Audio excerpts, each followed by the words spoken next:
Hi and welcome to the Art Lab. My name is Ms. Jendrock and today I'm going to give an example of a SDAIE lesson specifically designed academic instruction in English which is targeted towards EL students. This lesson will be a development of a graphic organizer. In this graphic organizer we're going to develop a better understanding of two terms that are commonly used in art language: positive space and negative space. My hope is that this graphic organizer can attach a more in-depth meaning to the terms, and in doing so I will use terms that my students should have already learned in language arts class having to do with the development of basic sentence structure. So here we go. Good afternoon, class. All right, everyone should have out a fresh piece of paper and a pencil to draw with.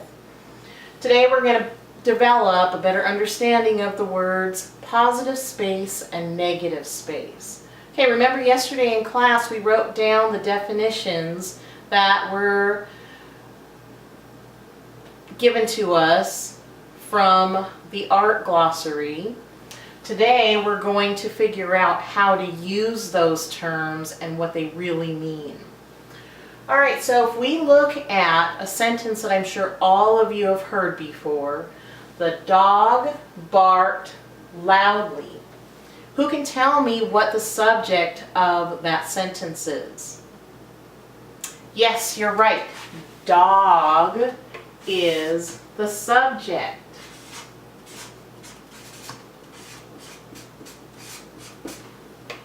All right. And who can tell me what the verb is? Yes, you're absolutely right.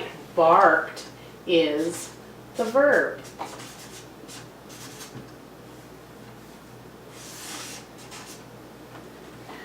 All right, and everything else around that sentence is helping the subject and the verb.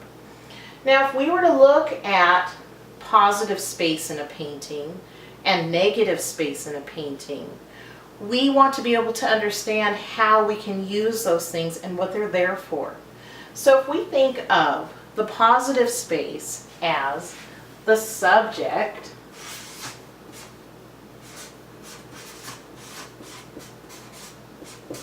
of a painting, the subject is the most important part of the painting. Just like the subject dog is the most important part of that sentence.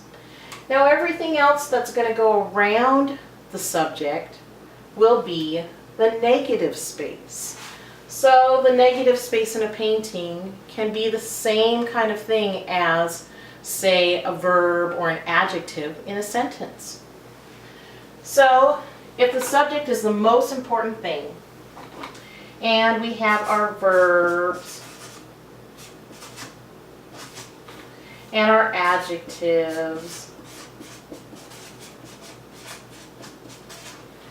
and our adverbs,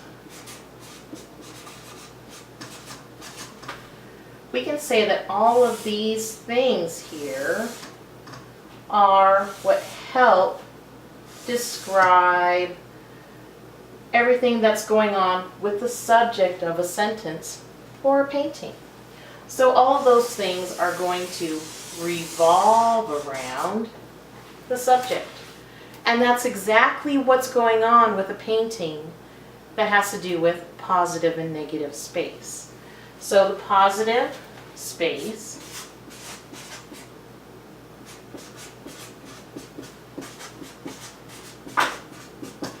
will be the main focus,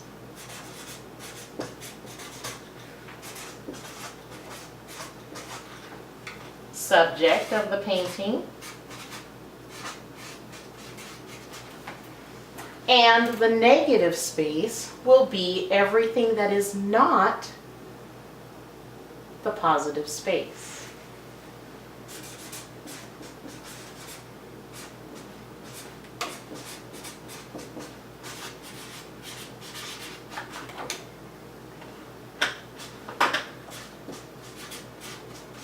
everything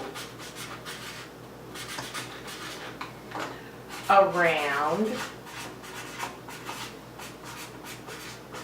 the subject.